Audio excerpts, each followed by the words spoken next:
તો 12 જૂન 2025ના રોજ સર્જાયેલી પ્લેન દુર્ઘટનાએ અનેક પરિવારોનો માળો વીખી નાખ્યો। આ ભયાવહ દુર્ઘટનાના એ દ્રશ્યો પણ કેમેરામાં કેદ થયા હતા કે જેને જોઈ રૂવાડા ઊભા થઈ જાય।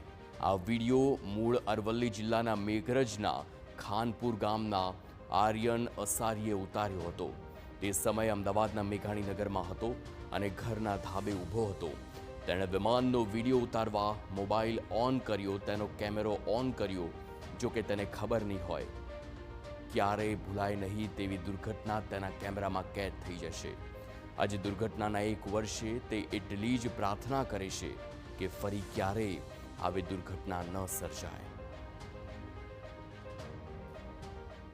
मैं अहमदाबाद गयो હતો અને ત્યાં નીચે વિમાન જતો હતો એટલે મેં વિડીયો ઉતાર્યો હતો। તેને ત્યાં વિમાન બ્લાસ્ટ થઈ ગયું હતું અને બધા દોડાદોડ કરતા હતા ને એ વાતને 1 વર્ષ પૂરું થાય છે અને ઘટના એવી ના બને હું પ્રાર્થના કરું છું।